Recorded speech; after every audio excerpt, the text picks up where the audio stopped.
80-90'lar metali dinliyorum. O zaman doğru kanaldasın. Sesi kısacağım. Sesi kısmaya çalışıyorum ama sesi çok enteresan bir yere koymuşlar. Şimdi sesi kısarsak şöyle bir sıkıntımız var.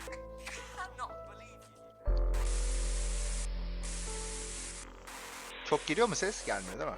Güzel. Şimdi bakacağım. Şu müziği biraz kısalım.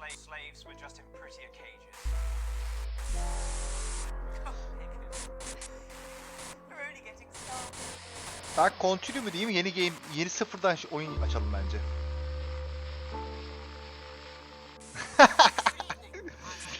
Yok ya. Ma haber var, onu açsak daha iyi olur.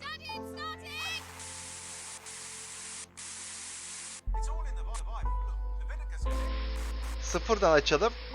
Böylece şeye girelim. Hadi başlayalım. Enter'ın game name.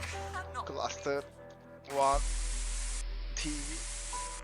Boşluk yok mu lan? Neden boşluk veremiyoruz acaba? Already Cluster 1.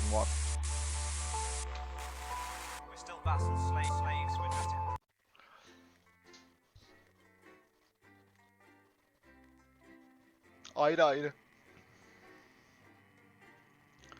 Zaten var diyor, öyle mi oyun diyor.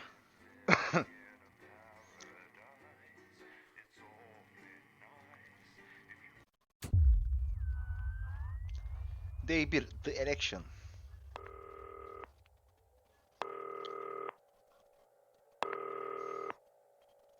Turn right. Hi David, I have a call for you. I'm just putting it through. Alright mate, Dave here.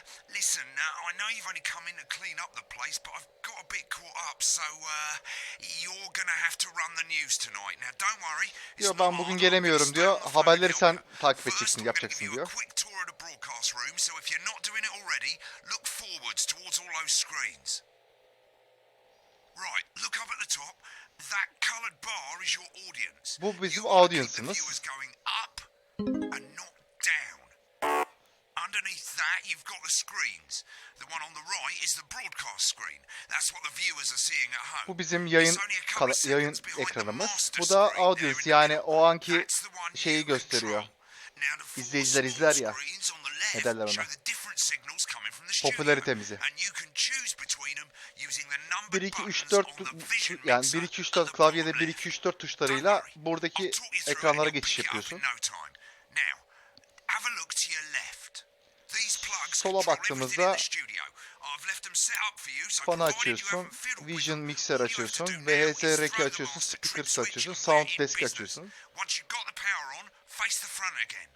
Bu da gücü açmak için. Açıyoruz abi gücü.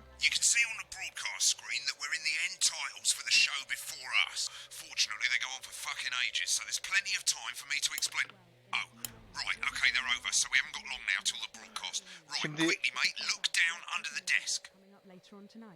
haberler girecek.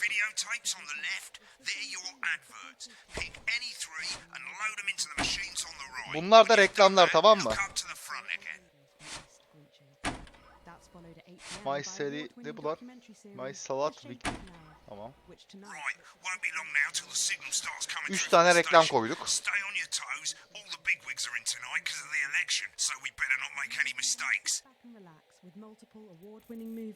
When you get the signal, select screen 1 with the vision mixer and we're ready to go. Bak, bu şu an adamlar hazırlanıyor ya.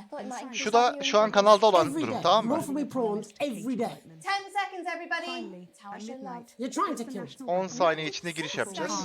5, 4. But now, it's time to join Jeremy Donaldson for the Good evening, I'm Jeremy Donaldson. Good evening. Our main stories tonight. Okay, we're all good. Next is going to be the throw to the news titles on screen 2. There'll be a countdown, but I'll count you in as well. Just relax, mate. It's all gravy. Buys Honest Andy's Totally Independent and corners the flowered market. Top chat. Sports fans everywhere celebrate as popular footballer Johnny Hans 2 dakika boyunca wins anlatacak Sports herhalde. Personality of the Year. And a spoonful of sugar. And Megan will be chatting with movie star Acun Lawrence reklamı yok. Thunderclash about his new movie, The Medicated. And, of course, we'll be going live to Advance headquarters to hear what the leaders of the President Party have to say on this historic event. Right. Button That's two all coming up on in tonight. 3, National 2, Nightly News. 1. Lovely, mate.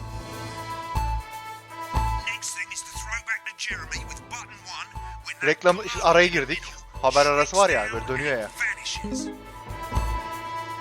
Adam bu arada hazırlanıyor. Şu an bunu görüyorlar. Televizyondakiler bunu görüyor.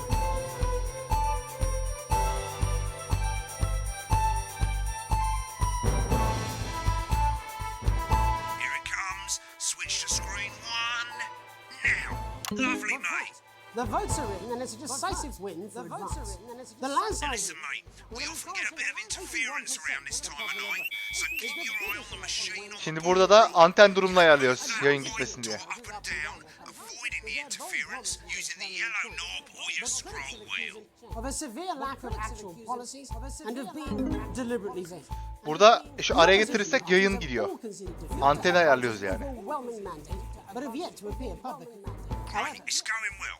All you've got to do now is play the advert at the end of the segment.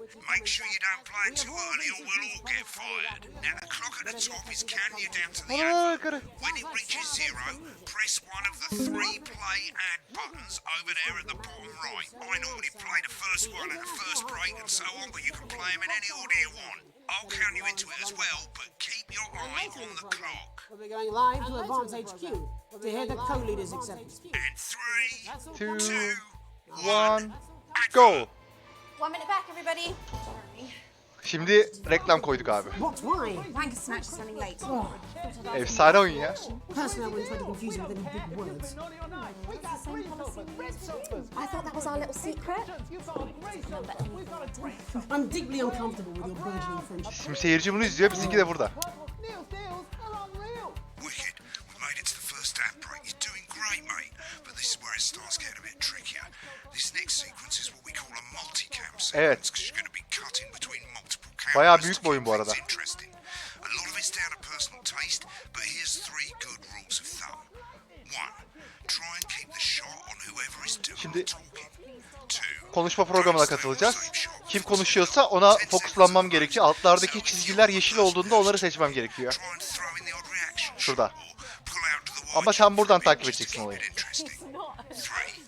Don't stay on reaction shots for too long. A couple of Reaksiyonları seconds is göster, usually enough. kesinlikle yakala The diyor. audience wanna see you 10 doing saniyeden it. fazla durma diyor. Stick to these rules and you'll be fine. It's not as complicated as it sounds. You've seen programs on Reaksiyonlar 3 television saniyeden fazla that make it look like ours. gözükmüyor diyor. Might as well get screen 1 selected now. No need to wait for the broadcast to start. Try and stay ahead, mate. İşte ben Reji'yim. We're coming back from the break. Quiet in the studio.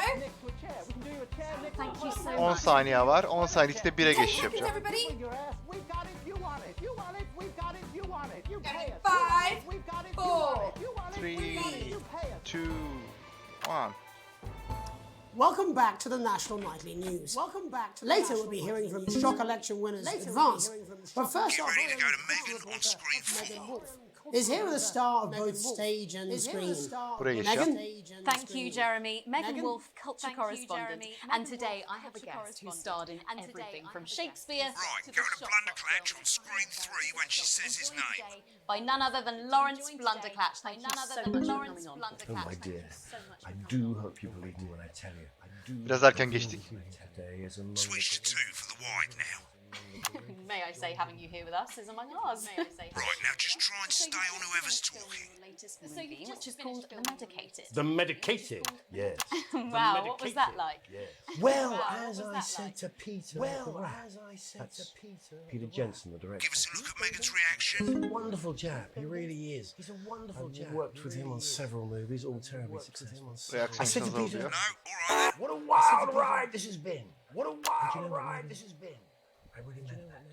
Wow, that is fantastic. And am I right in saying that the character you play in this movie is quite an academic? 2'den fazla durma. 10 saniye. Absolutely right. A scientist. Absolutely Was that a right. challenge A at all? scientist.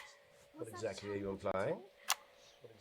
But seriously, yes, you're right. It was a complete departure from my last starring role when I played Sergeant Brock Rockman in Bullet Man. You'll remember that was a true story of one soldier's fight for a love that surpasses all. Şu an fokusum, ilgilenemiyorum. For freedom. A love, of course. I think it's grossed over $1 billion. But 10 saniyeden fazla durmamam gerekiyor bir It's a kanal. role that saw you scoop 2 Best Actor awards, if I remember correctly. It's so sweet of you to mention it. But I really am not in it for the awards. Those 3 little statues do take pride of place on my mantelpiece. With all the others, I'm sure. So, if you're not doing it for the awards, what is it then that drives you? What is it then that drives you? That is a beautiful question, Megan. And not easy to answer. Like you, I'm afraid. Cut me, and I will bleed. And often, that's how it feels, doesn't it? Doesn't it? Bleeding, doesn't it? Giving, suffering. Adam biraz kafayı yemiş ama. I suppose in the end, I do it for the difference. I do it for the people that I inspire. The little people. But most of all, I think I do it for the positive change that I can bring about in the world. And today, of course, Dörde geçtim. some real change it looks like in the coming few months. What do you make of this historic election result? Oh, well. Well, now you're asking. Historic election result. Indeed. Historic is the word. Well, indeed. Historic. Difficult, isn't it? Very difficult. Difficult. Been on that show a bit long. I've always been quite clear that when it comes to politics, one should always strive to not fuck things up. Shit, he swore. Oh, well, don't worry. he Tamam, won't do it sensör kaydım. again. Shit, he did it again. Okay, don't panic. I'll explain how to deal with swearing at the break. Medicated, which opens next week Right, they've swapped the Space'te shot sensör Jeremy koy, was sensör talking yapıyor. about for a VT of the movie clip. You'll get a countdown on the screen, but I'll just let Megan cue you in. My character, Dr. Lance Hemlock, is faced with a decision that could affect humanity's very survival. exciting stuff. Let's take a look. Exciting stuff. Reklam girdik ama ya çok zor abi. Interference, mate. I don't understand. Oh, looks like Blunder Clutch is losing Dur, it dur, in dur, the dur. studio. I'd love to hear what he's Bak saying. yayın gidiyordu neredeyse şu şeyi Go to oynamam the gerekiyor. archive when the broadcast's done. We keep everything. I don't know that. You think I don't know that? No, Lance, we mustn't. No, Lance, we mustn't. Dr. Lance, you must Bu adam again. bir filmde karakteri canlandırıyor herhalde. Ondan bahsediyorlar. For you, baby. All for you. Dr. Hemlock. We're gonna change the world. Dr. Hemlock. Change the world. You won't have to listen to me. Dr. Hemlock. You told me, Dr. Hemlock. but I didn't listen. Doctor, I'm drowning, Lance, you said. you need to see this. No, it's all too late. See this. Aynen ona bakıyorum.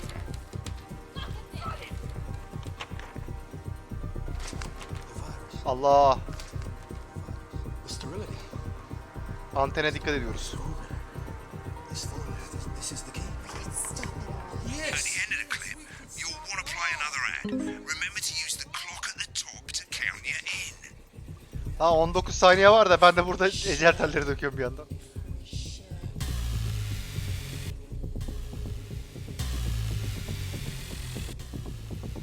...9 saniye, 10 saniye... ...reklam gireceğiz, ne gireceğiz? Tamam, reklam. Right, I guess I better explain how to deal with bleeping out swear words. As you've probably noticed, the broadcast screen, here, is about 2 seconds behind the master screen, here. When someone says a yani şu ekranla şu ekran arası 2 saniyeymiş. like this. 2 seconds later, you'll hear that swear word going out on the broadcast, and you need to Şurada hold gösteriyor down the zaten. bleep button Şurada. or the space bar on your keyboard for as Space'e long basarsan as the swear word lasts. adamın It can küfrünü take a bit of şey practice yapıyorsun. getting used to hearing 2 things at once. Just stay calm and you'll get it. And if you can't tell when to bleep, just above the button, you'll literally be able to see the sound scrolling by. All you've got to do is hold it down while the red bit is over the red line. Simple. Of course, if you do it by eye, you'll have to take your eye off the screens. That's why real professionals do it by ear. Most people like to have the volume of the broadcast screen a little bit below the master screen. Let's set it now. Yok öyle bir şey yok. And after a long day exploring Mate, Bromley, if you don't you turn can up the relax broadcast and volume, you won't be able to time your bleeps. Or you could take advantage of our famous nightlife. There's a radio in the car Good. for on Friday. You're set to start censoring. Like I say, it takes a little practice, but I'll try and help you through it, and soon we'll have you bleeping like a pro. Remember, Şimdi button lights up. küfürlü bir yayın gelecek tahminen. 2, Apparently he's hold been it drinking down. since lunchtime. Remember to select screen 1 now that you've got the feed. God help whoever has to Don't bleep wait this. for the broadcast to Ya go live. Türkçe olsa sorulur da. You can use the number buttons on your keyboard, 1 to 4. 5, 4, 3. Welcome back. And I'm told we can now go live to Advance Headquarters, where the two leaders, Peter Clement and Julia Salisbury, are about to make their acceptance address. Cut to the outside broadcast. Go for it, Pat.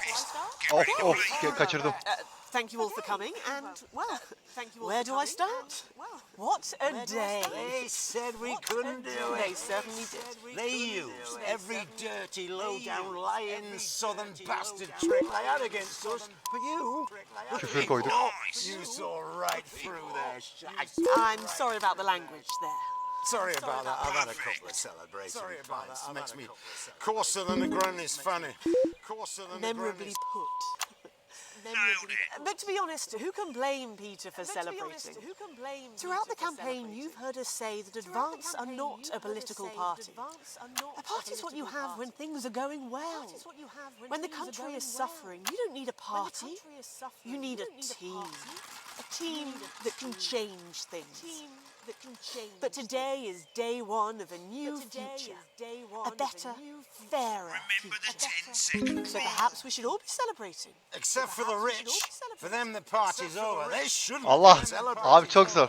They should be putting their shitting pants on and opening their dusty checkbook. Again, colourfully put, but not inaccurate. Before we came out here to address the nation, we used our executive powers to pass the Assets and Wealth Act. Working with the tax office, we have reduced a definitive list of every person in the country with wealth into the millions. You know the sort of... Probably you rather you don't. Because the likes of you and me are not welcome in their Aynen. gated communities. Birinci ekran. Tomorrow, we will be introducing a sweeping reform of the tax system in this country. No more hiding wealth offshore, no more trust funds or creative accounting. A simpler, fairer, unavoidable set of tax laws. So, all you bastard public school snobs have got nowhere Allah to yapacak bir şey hide. Erkan bas. Nowhere today. We revoked your passports. You want them back. You want to leave like you threatened before the election. That's fine. But first, you're going to pay up. You're going to pay back. Advance are going to turn this country from a nation of warring individuals into a team. Küfürlerini tam bilmiyorum adamların. Hani ufak bu kelimesi falan anlayabiliyorsun da. The pundits said we'd have to raise billions. But you'll see when we've reclaimed what's ours. Alkolik herhalde bu adam. Absolute ferret shite. So to you posh twats. The people who pay you a pittance to serve them drinks in their private clubs. The people whose children you raise. So they've got time to get even fucking richer. Advance have this to say to you. It ends today. We are coming for your sports cars and your mansions and your vineyards. It ends today. We will put the wealth of this country back where it should have always been. In the hands of the people who created it. It ends today. Yes, it ends today. And tomorrow, we'll start making it fair again. Just like we promised we would. And until then, ladies and gents, I suggest we all get pissed. I can't argue with that. Thank you for your time. Well, an interesting acceptance speech there from the leaders. And our apologies for the fruity language. Hopefully we got that bleeped out for you in time. If not, someone's going to be in trouble. So, as the country braces itself for new government, that's all from us this evening at the National Nightly News. We'll be back tomorrow with full coverage of the first day under Advance. I'm Jeremy Donaldson. Have a peaceful night. Have a piece. And we're Looks out. like you've got Good it job, now. everybody. Thanks for all the help, Tomorrow. mate. I've got to Full go. time on the Ferry's board. about to leave. Probably won't be coming back. Oh Job be. yours, mate. Good luck. Boring politics then. This is some weird fever dream. Abi I'm gerçekten zor dying ya. now. You should be so lucky. Ama çok I'll see you zevkli. tomorrow night. Not going for a drink? No, got a date. Try Son not to get 3 murdered. ayda hayvani zevk aldığım tek oyun bu abi. Oynarken. Oyun bitti bu arada. Bu bölüm bitti. Challenge Room Unlocked. Challenge. Segment Grade D almışım abi. Yapacak bir şey yok. Daha iyi olabilirdi. Or Edward the Confessor's discovery of the cucumber to the man that changed the very way we see the humble salad, Julius Caesar himself. Start your personal salad collection now, and we'll send you your first 3 issues. Loose leaf, Bu remain, iş zor ya. and iceberg. Ya bir de şöyle bir şey, canlı bir yayını hani adamın ağzından bir şey çıkınca kesme muhabbeti çok zor bir şey yani. Order now, and you'll receive this crouton display case free. That's right, absolutely free. With a retail value of $18.99, your crunchy cubes will look their absolute carby best. Reklama baksana. This exclusive offer is available for a limited time. 6 saniye için replay olacak ama ben continue deyip D almışım. Segment 3'te D aldım bu arada. Segment 1'de A, 2'de B almışım. 3'te bayağı artık ama Final Grade'im B. İyi yani. Ortalama yapmışım yani.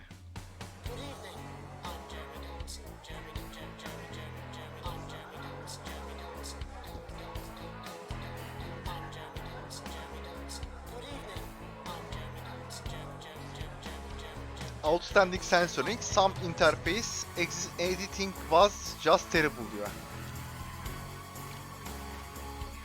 Bilmiyorum kaç saat oldu ama bayağı şu an kaç dakika oldu bilmiyorum bu yayın. Bir bölüm böyle, bir sürü bölüm var. Most people come into the archive room when they're done with a broadcast. That way you can see what you did and how it looked to the public. As you can see, there's 3 sections to the archive.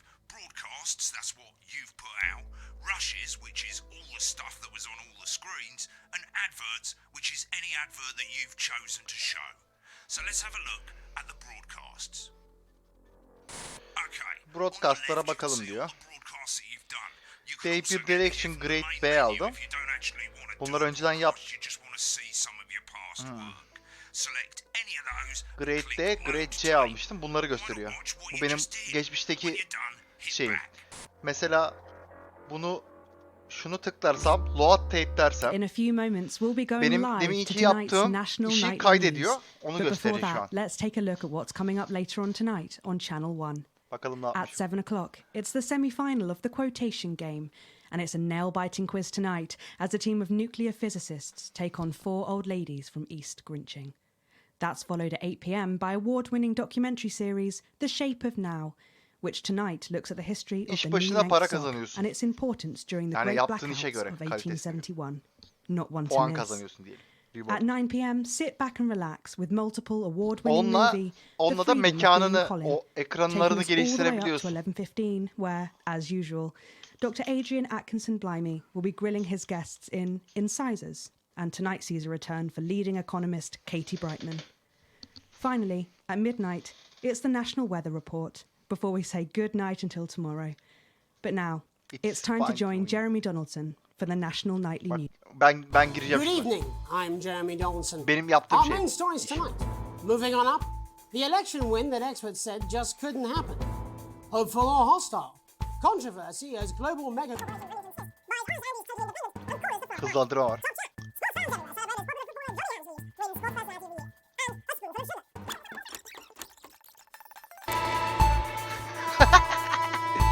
Çok iyi oyun abi.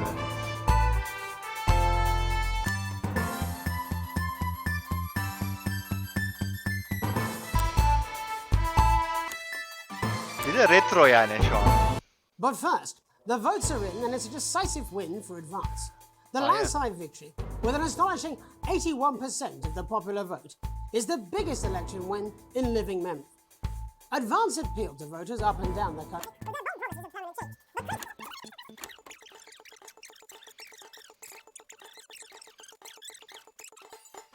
Welcome to Crazy Deals, Reklamlara bak. Christmas sofa and chair deals. It's a steal with Crazy Deal. We don't care if you've been naughty or nice. We got green sofas, red sofas, brown cushions, pink cushions. You've got a grey sofa. We've got a great sofa. In a grey, a brown, a pink, a yellow, a purple. Neil's deals are unreal. You've got people coming over at Christmas. You've got an aunt. She's going to leave a stain on the sofa. You don't want her sitting on this white sofa. She's going to have to sit on the dark sofa. This is the deal. The deal appeal.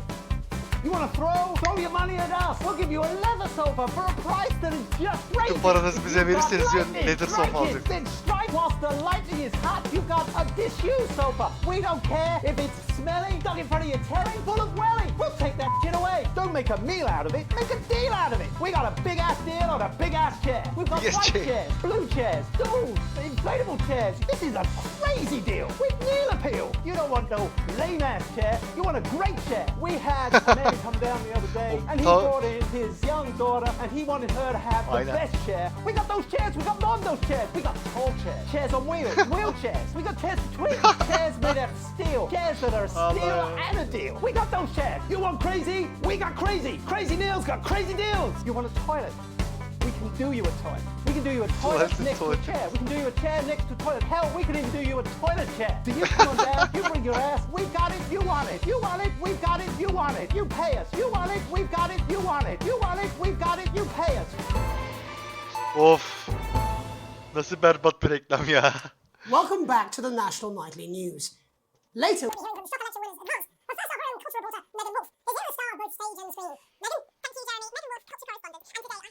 From Shakespeare to the Shopbot films, I'm very excited to be joined today by none other than Lawrence Blunderclatch. Thank you so much for coming on. Oh my dear. I do hope you believe me when I tell you that being with you here today is among the greatest joys of my life. May I say, having you here with us is among ours. Bak buralar fena yapmış. So you've just finished filming your latest movie, which is called The Medicated. The Medicated, yes. Wow, what was that Sağ ol like? abicim. Well, as I said to Peter at the Rat, that's Peter Jensen, the director. Do you know him? He's a wonderful chap, he really is. I've worked with him on several movies, all terribly successful. I said to Peter, what a wild ride this has been. And do you know what, Megan? I really meant that. Wow, Ya bizim ailede bir şey olmadı Allah'a şükür. Ama kız arkadaşımın binası orta hasarlı. Absolutely right. A scientist. Ev bulduk, eve çıktılar şimdi. Başka eve çıktılar. Kiralık eve çıktılar. Kendi evleriydi. But seriously, yes, Çadırda you're right. kaldılar. It was a complete departure from my last starring role. Eşyalarını almaya çalışıyorlar. Şimdi Sergeant alamıyorlar kaç gündür. Rockman in Bullet Man. You'll remember that was the true story of one soldier's fight for a love. Yani that ucuz surpasses atlattık all diyelim biz. A love, of course, for freedom. I think it's grossed over $1 billion, but honestly, who's counting? It's a role that saw you scoop 2 Best Actor awards, if I remember correctly. It's so sweet of you to mention it, but I really am not in it for the awards, although those 3 little statues do take pride of place. Neyse, olay böyle yani. Burası bu bile, şu ekran bile çok güzel yani. Hani şöyle bir şey yapmaları bile. Hani.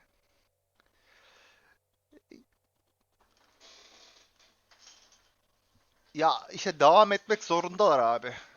Yapacak bir şey yok. Şimdi burada ya durumlar çok farklı boyuta gelir. O yüzden ben çok fazla açıklama yapmayayım bu konuda.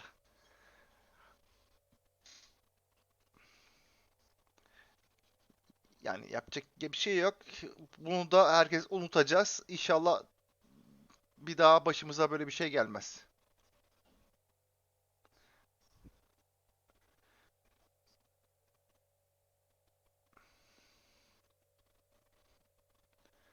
Bu ne? Bu bir reji oyunu. Reji diyelim. Okay, these 4 screens, they're exactly the same as the 4 screens that feed you the studio signal when you're doing the actual news. Of course, the difference here is you can mute any screen you like or any Yok, canlı yayını yönetiyorsun. and you can have a listen to what was going on behind the scenes. Just select any segment, that's any bit between ad breaks over on the left, and hit play.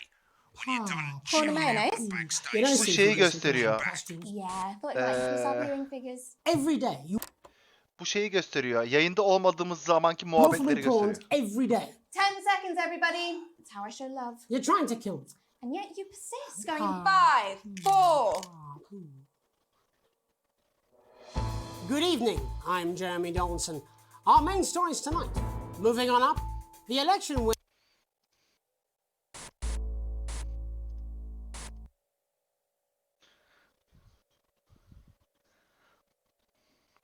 Aynen. Hepsi zaten kayıtlı videolar bence. Bunların üzerinden yönetiyorsun şeyi. Ama algoritması çok iyi. These aren't my cards. Please tell me these aren't my cards. No, they're the right ones, apparently. But this gives me nothing, Jenny. They must see that. I know. I think they think he won't have anything to say. Oh, for God's sake, come on. It's a huge day. He's not an... Absolute bonehead.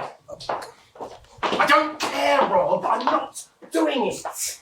I agreed to do one beastly interview a day. I made that completely clear when we started.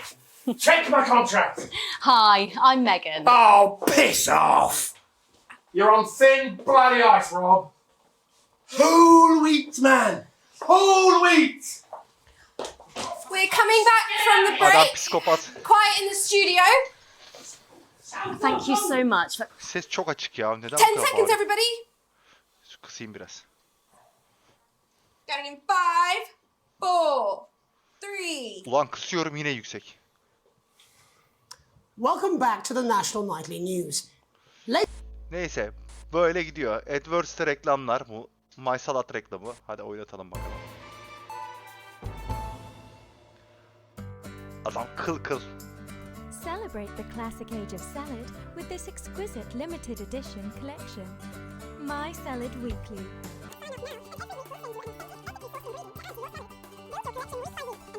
Have a salad that Bir salatayı bu kadar anlatıyorlar herhalde. Şuna bakalım.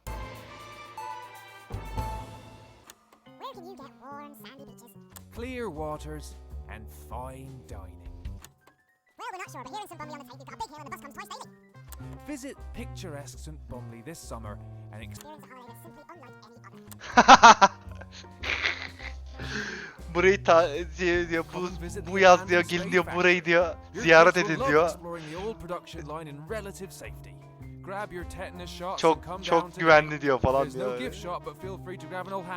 Berbat bir yerden bahsediyor. Why not indulge your cultured side and visit some of our sites of historic interest, like the parish church, currently the subject of a thrilling police investigation, the old market, home of the fairly big cabbage, or the hole. Hey, that's a nice hole. And after a long day exploring Bumley, you can relax in comfort in one of 2 communal tents. Or you could take advantage of our famous nightlife. There's a radio in the calf, or on Fridays we gather to watch tramps fight. Come on, Harold, you scruffy old meth head. Only 85 minutes from the coast, and with more than 2 areas of outstanding natural interest. Tamam abicim, görüşürüz. Isn't it time your family went Bumley way? And hey, if you come in the dry season, we've got a car park. St. Bumley. İyi geceler sana da. Çok iyi ya. Gerçekten oyun efsane güzel. Bir round daha yapalım. Ondan sonra yayını kapatalım biz de.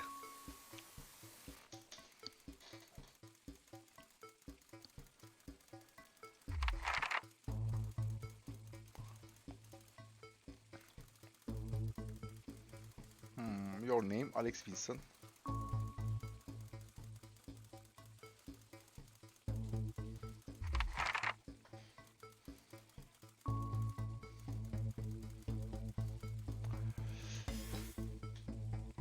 İşe alınmışım. Nasıl yapardım diyor. Be friendly. Introduce myself to coworkers.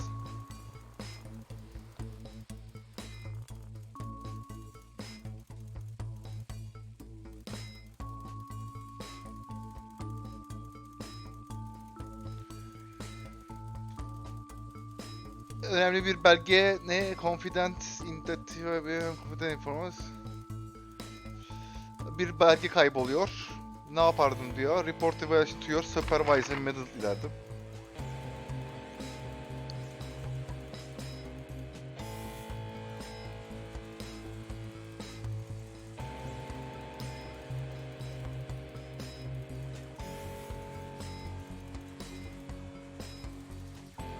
Bu olur. Diyor önemli bir olay müdürün diyor önemli bir şeyin yetişmesi gerektiğini söylüyor. Carçut öyle bir şey var. Ne yaparım diyor. Mesai yaparsın. Ne yapacaksın?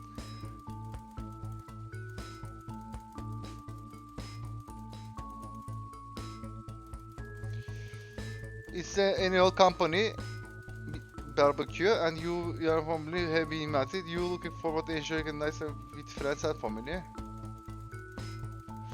Evet. Dışarıda takılacağımıza göre.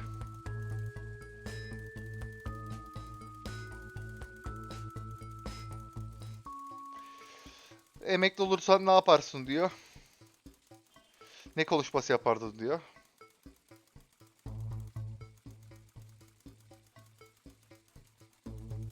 This achievement bilmem ne işte önemli anları falan söylerdim herhalde.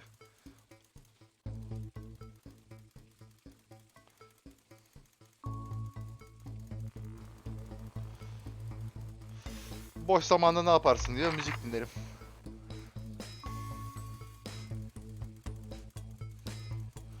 Diyor ideal tatil nedir diyor.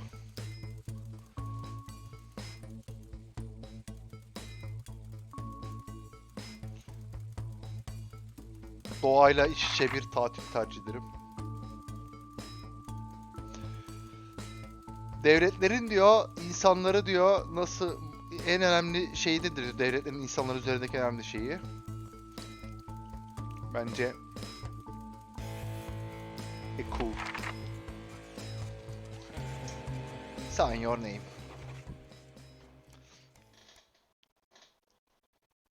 Amstrad Troll'a teşekkür ediyoruz. Kaçtı ama bayağı izledi bizi.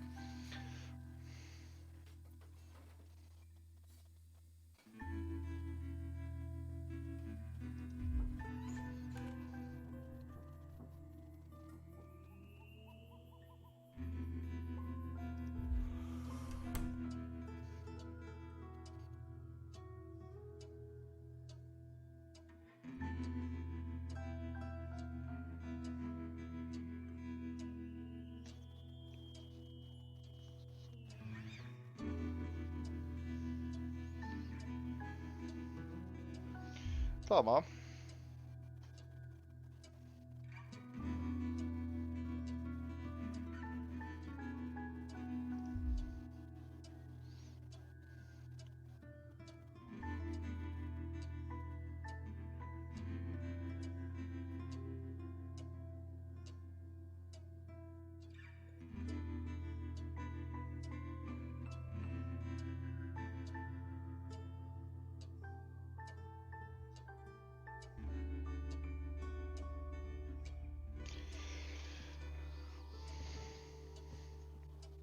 I am not saying the top of the %1 don't save money. Chris seriously, but they can afford it. People like me, we are going to lose everything. %1 ile alakalı bir durum var. I am sorry, but taking from rich people help people doesn't sound too so bad. Öyle diyelim. Chris you can't possibly be that naive. Disturbing no go should be taken. Look at now I am here. I need to borrow your passport. Passportunu alabilir miyim diyor. I can't give. It's illegal.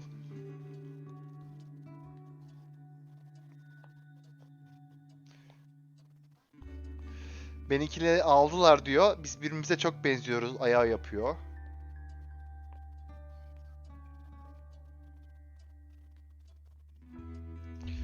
Başka bir yol olabilir diyor. Olabilir dedim.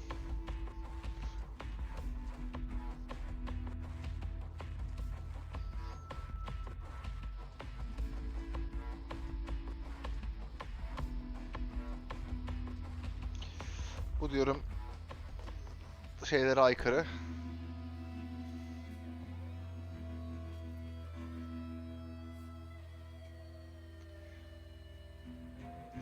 Abi saçma sapan bir konu, neden böyle bir şey var ki şimdi, onu anlamadım.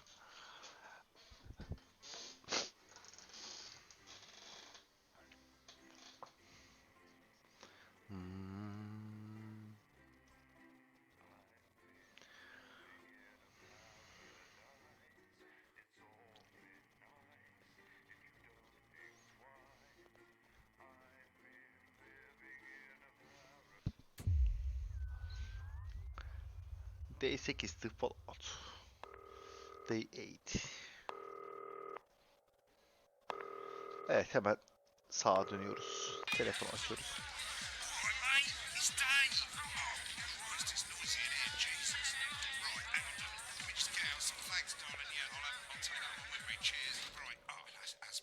Let's get set up and get on with it, eh? So I can get back to my guests. First of all, let's get the power on. You need to get at least the bottom 4 plugs on. Right, let's load up the adverts. You might want to have a bit of a think about it. Your decisions have consequences, don't they? Bu ne lan? Mr. Sangalus, should we play it? Is this toy safe?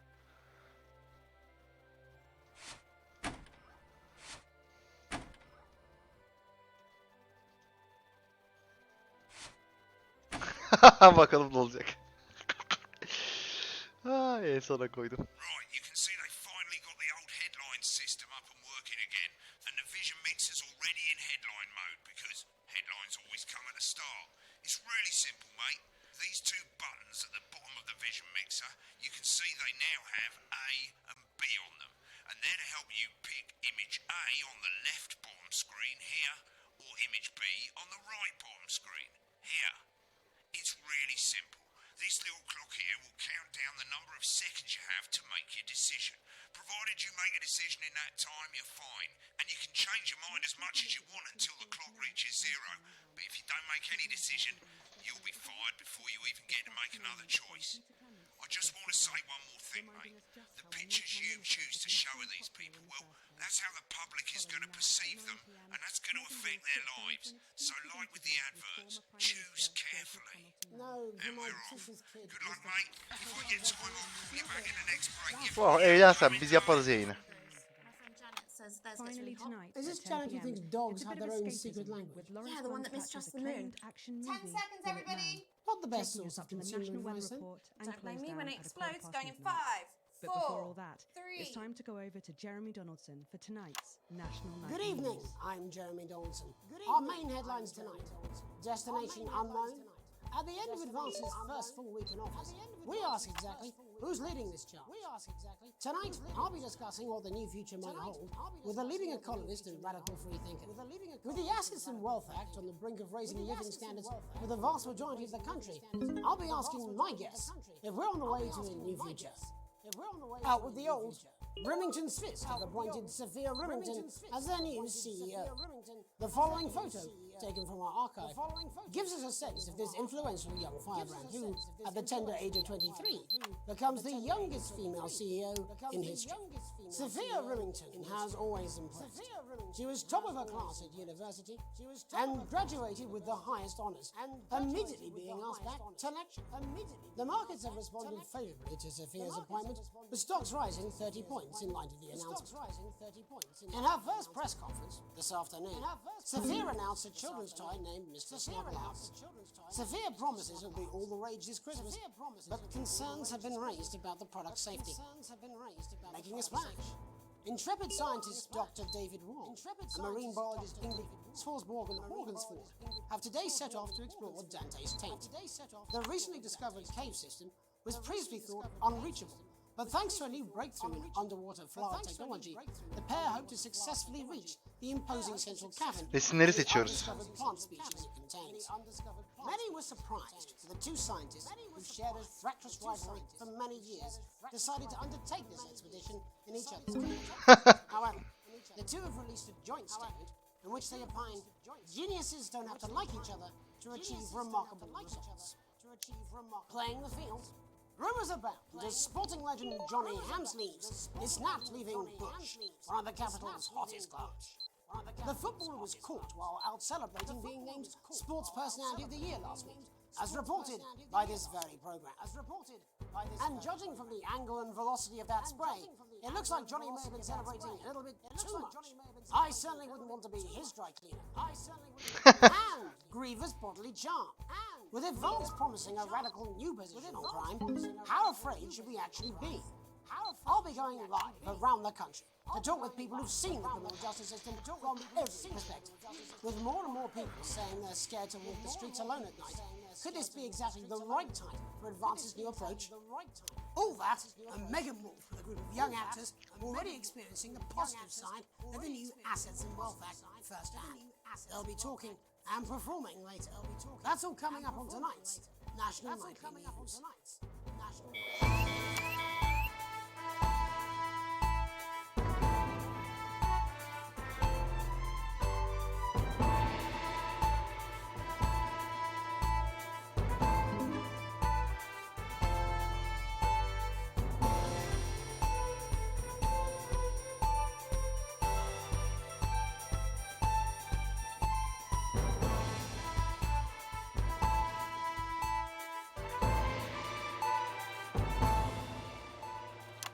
Of the government's swift enactment of the Assets and Wealth Act, we're talking about Advance's first week in office and what the new future holds. Joining me are Katie Brightman, a leading economist, and Alan James, author of Alan James is Right, The Free Man's Guide to Waking Up. Alan, the government certainly haven't dragged their heels on delivering some of the legislation they promised. But what does the Wealth Act mean for us? Nothing, Jeremy. We're still vassal slaves, we're just in prettier cages. A confident dismissal there. Katie Brightman, do you agree? I'm afraid I don't, no. I think that Advance have realised that the current economic system of unlimited, unending growth is untenable, so they're changing things up. There I agree with you. They're moving to the next steps in the grand plan. Grand plan, Alan? It's all in my book. Alan James is right, Jeremy. We're to become the great herd. Ignorant, sterile, and short-lived. That's what they want. Or perhaps Advance have just realised that if we carry on the way we are, we will destroy ourselves and this planet in a mad orgy of consumption, if you'll excuse the colourful metaphor. Yes, orgy is the right word. Only it'll be the overlords having an orgy on our poor broken backs. It's all in my book. Alan James is... Shamelessly self-promoting. Katie, how do you think the rest of the world will respond to this new approach? I think they're watching carefully. Advance are the most disruptive threat that the world powers have faced since the last Great War. Yes, Katie's right. War is inevitable.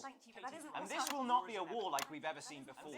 We're talking millions of deaths. We're talking high-tech weapons that can level entire cities. We're talking... Out of the wrong orifices? Mock me all you like, Jeremy, but when they murder your parents and they poison your food and they take you away to their camps for hypno-brainwashing, we'll be laughing then. That might be a great way to sell books, Alan, but you know full well that isn't going to happen in a democracy. Democracy is dead. Yes, Advance are radical, and change is always frightening, but the truth is that the Wealth and Assets Act has made more than 90% of the population wealthier, and is on target to produce a permanent end to poverty. Bollocks!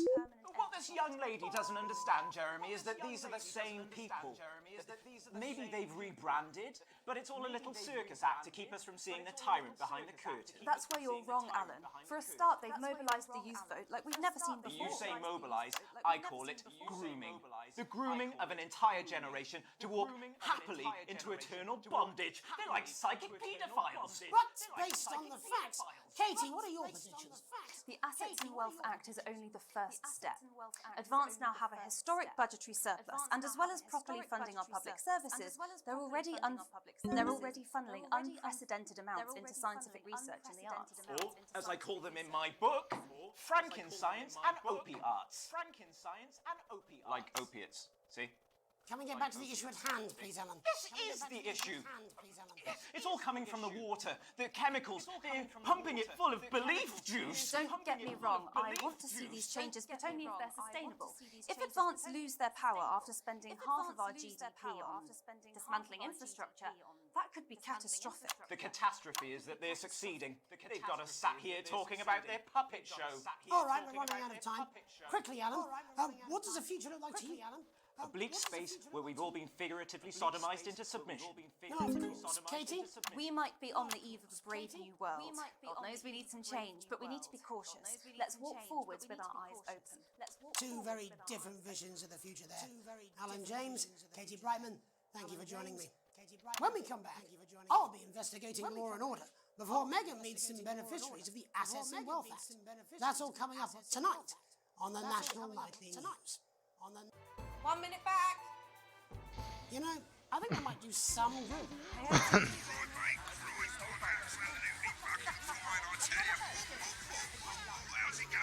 Çok iyi ya. Oh, bloody hell, I love this tune, though. All right, mate. See you later. Bye. And you want your help to I don't know what she meant by that. Then we've got the ornaments for you. You want something like vases or vases or another cactus to go with your first cactus or this, a crazy Christmas frog or a toad, woodpeckers, that cool pineapple, a duck, Christmas elephant. We've got all the seasonal animals. Crazy news, crazy deals. This is a clear out of the storage locker that second Mrs. Neil abandoned. 10 seconds, everybody. It's a rainbow of green fun. Don't be afraid. That sticks. 5, 4, 3. Welcome back. In our second segment, we're going to be taking a deep dive into the state of law and order in our country. Advance have already tasked what they are calling a solutions team to move this serious social problem to the top of the list. Tonight, we go behind the headlines to meet the people who live with the criminal justice system every day of their lives. First up, we have Gregory Judge, a lawyer who sees the problems close up on the front line. Can you hear me, Gregory? Yes, I've got you, Jeremy. Thanks for having me. What's it like on the front line of the hard face of the cold hand of justice? Well, as you can imagine, Jeremy, we are massively understaffed in this country. We're working every hour we can just to try and cope with the caseloads on our desks. Which must affect the quality of support you can offer. Well, we can barely keep up with demand, Jeremy. There just simply isn't enough being done at a systemic level to relieve the problem. We need more support from ministers. We need more support from ministers. We need change at a structural level, I'm Jeremy. leaving, Greg. Not a good time, darling. It never is it? I'll be at my mother's. It never is it? Just hang on. The problem isn't a local one, Jeremy. It's nationwide. Just give me 5 minutes. I'm talking to Jeremy Donaldson. Oh, have you mentioned your affairs? No. Oh, have you mentioned your affairs? Well, the affairs of the Justice Department that we should be concerned about. Hello, Mr. Donaldson. Hello, Mrs. Judge. Hello, Mr. Donaldson. We need legislation to relieve the pressure on our public Sorry servants. to interrupt the news, Mr. Donaldson. Can I have a moment to tell my husband I'm leaving? Yes, totally understand. Quite the picture of a burdened legal sector there. Gregory Judge, thank you for joining us. Next, I'm joined by Police Chief Constable Bob Peel, a man with a very different perspective on our nation's crime. Do you think there's a problem with the system, Bob? I'm sure we all do, Jeremy. I'm sure we all long for a return to the days when you could safely walk the streets of your community at night, looking in through windows and generally enjoying your neighbours without the risk of being terrorised by some thug with a knife or cosh. So you feel the streets simply aren't safe anymore? Where have we gone wrong, Bob? Well, that's not a simple question, Jeremy, but I think it all comes down to moral decay. We've diluted our culture and lost touch with what it means to be a citizen of this once great country. Also, as the vicar noted in Sunday's sermon, we probably shouldn't have banned hanging. And to what do you attribute this moral decay? Foreigners, gays and gypsies mainly. It's all in the Bible. Look, Leviticus clearly states that... Oh, hang on a moment. Jeremy, bloody gimps escaped. Delia, could you give me a little help, please, dear? As I was saying, Jesus didn't like immigrants much, did he? And just to be clear, you think it's the immigrants who are responsible for the moral decay? Absolutely, Jeremy. Back in your box, Clive. Back in your box. Delia, I really could use a little help with this. I'm sorry, darling. I was spaying the badgers. Yes, I'm talking to Jeremy Donaldson. Clive, could you put him back in his box? Clive, you know it's Wednesday. You've got back in your dimmer space. And whose responsibility is it to make a change, Bob? Well, it is certainly not the responsibility of the decent, good, white people of this... Oh, hold on just a moment. Clive, this simply won't do. Naughty boy. Clive, I am not having this again.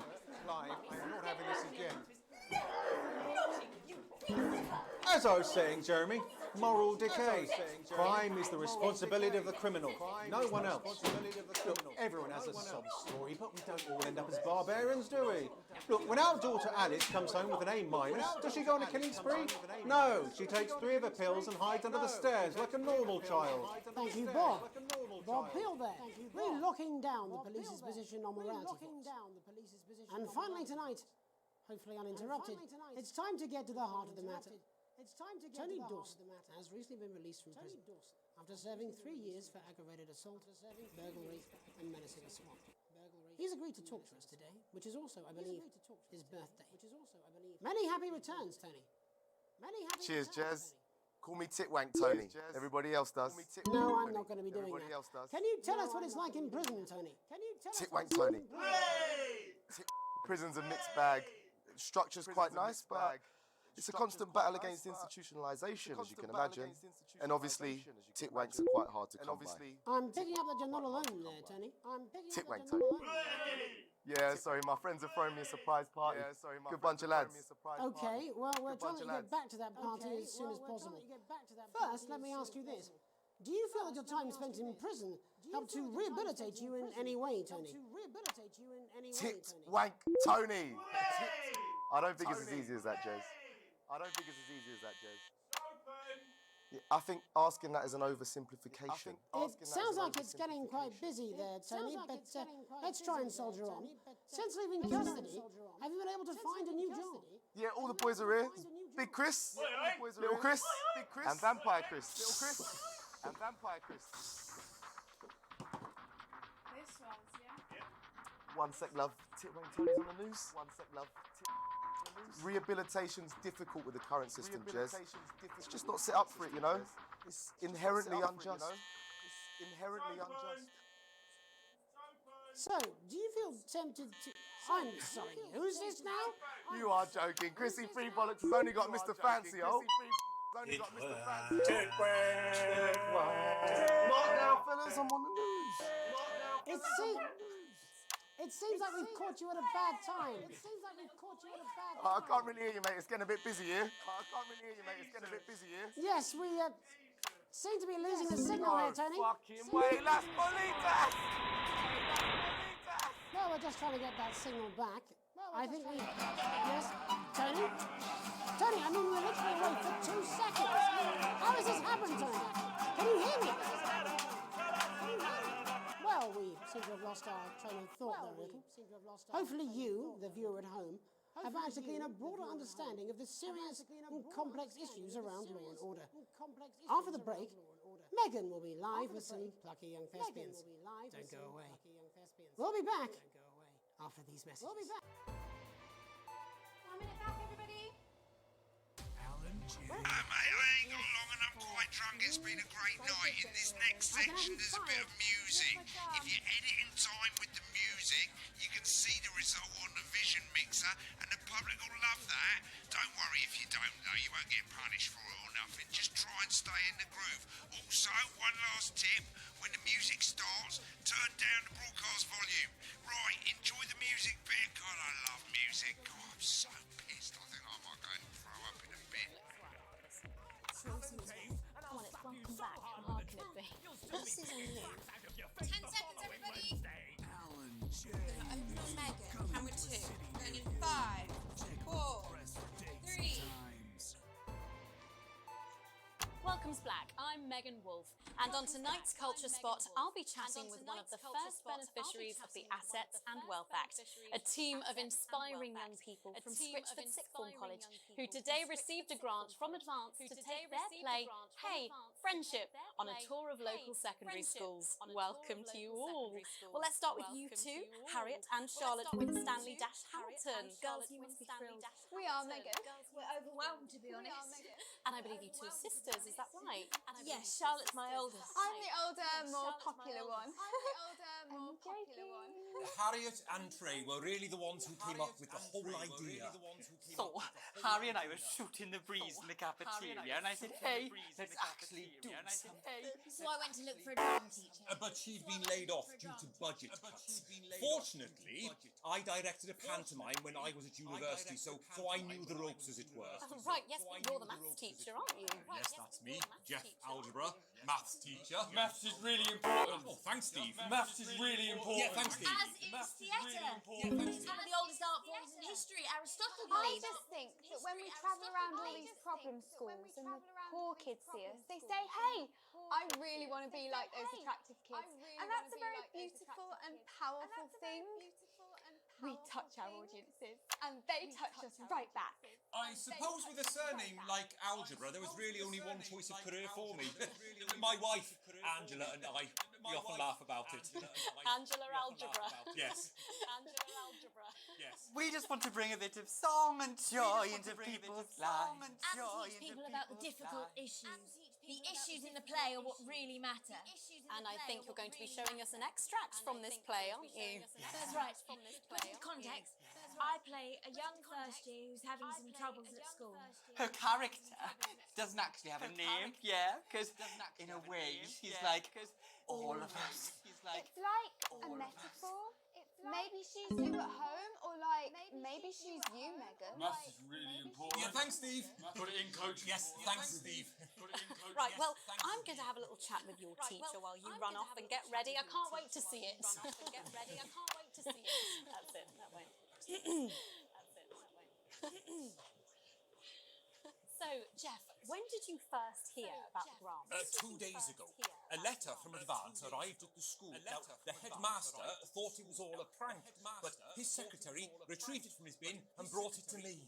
How? How did you react? I also threw it in the bin. How did you react? But then, Harriet and Trey rescued it, and they rang the number at the bottom of the page, and next thing you know, we're on tour. Wow. Well, I think we can all guess which way you'll be voting from now on. Do you know what? It's funny because Angela and I don't usually vote. We're not very political. I'm a mathematician, of course, and she's a paraplegic mainly. But we did used to watch that Peter Clements DIY show back in the day, and so we thought, why not? Let's have a go with this whole democracy thing. Okay. And here we bally well are. Good stuff. Fucking brilliant! So, let's have a look at a short section of friendship.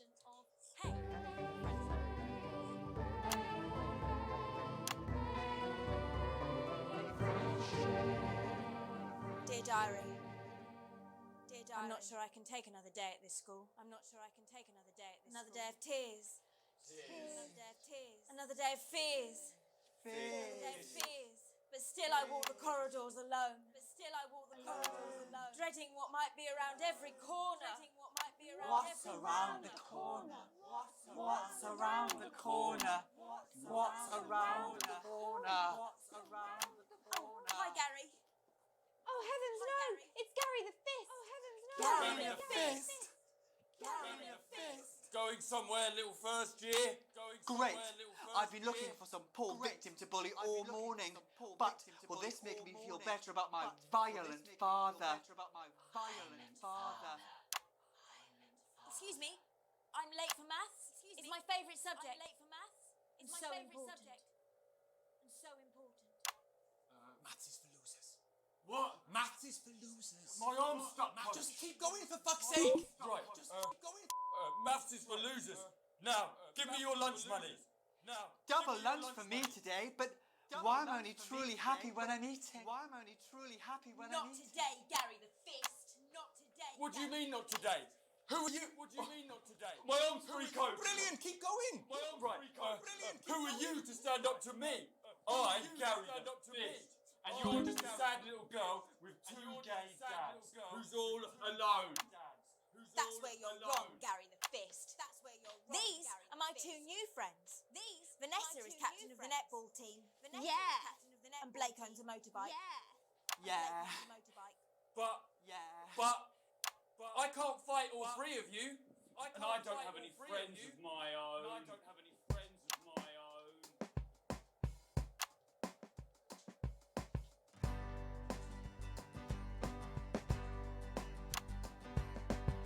Take a look at me. Take a little look at my face. I could be you. She could be you. And you could be me. Or you could be free. Life can be peachy keen if you work as a team. It's my choice to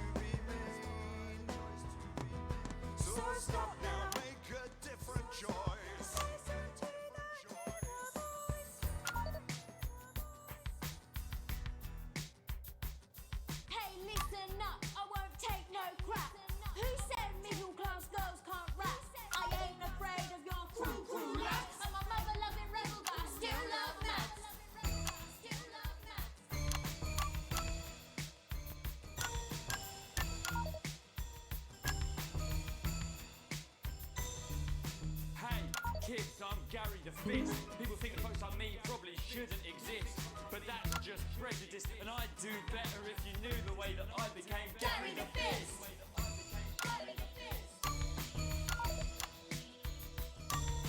I grew up on a council estate. The park was hip, but the flats weren't great. My dad used to come home drunk and late, and he'd hit my mum for dinner, he had to wait. Where's my dinner? It's not ready. Where's my dinner, woman? Don't make me ask you again. Hitting women is wrong. Hitting women is wrong. I guess life's pretty hard on a council estate. Life's pretty hard on a council estate.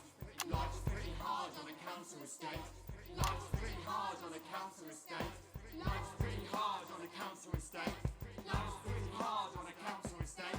Life's pretty hard on a council estate. It's so damn hard on a council estate. Life can be peachy keen. Yeah, yeah, yeah. If you work as a team. Just work as a team. Just work as a team. It's your choice to be me. It's my choice. So stop now, make a different choice. Listen to that inner voice. Friendship!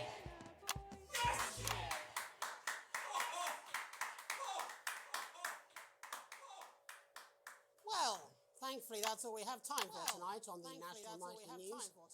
Join us tomorrow night for all the headlines from across the country. My name's Jeremy Dawson. Have a peaceful night. And we're out.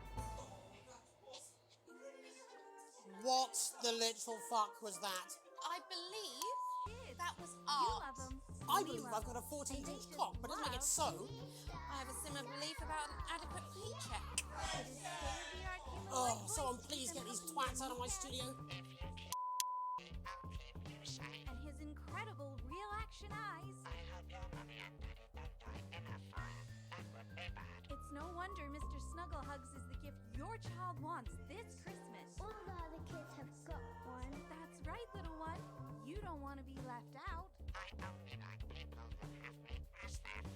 Oh, Mr. Snugglehugs, you're so silly.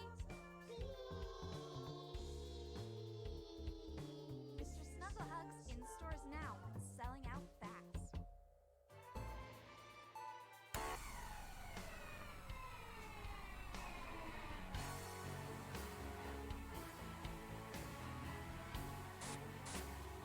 Hello, mate. I see they've got the store back. That's great. I love fucking shopping. Sorry. Bit of a big night, to be honest. Anyway, over here, that's how much money you've got. You'll get more money the better the broadcast you do.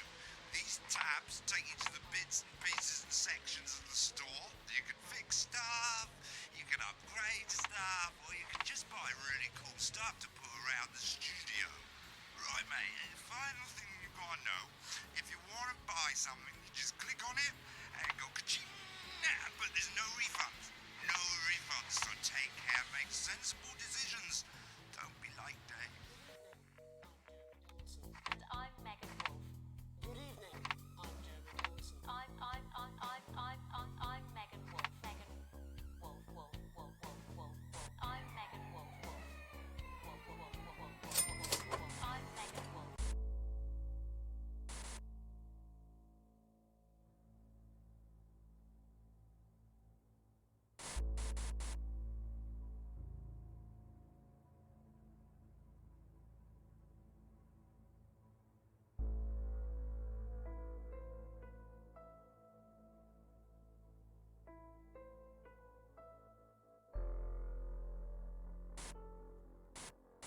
Take a look at what's in store tonight on Channel 1.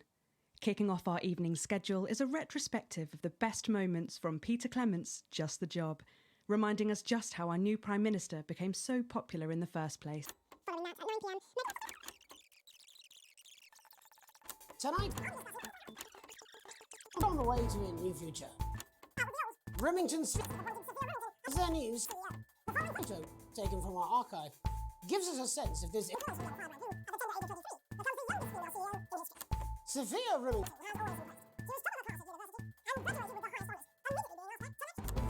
the press conference. Or Dante's taint. The recently discovered species it contains. Many were surprised.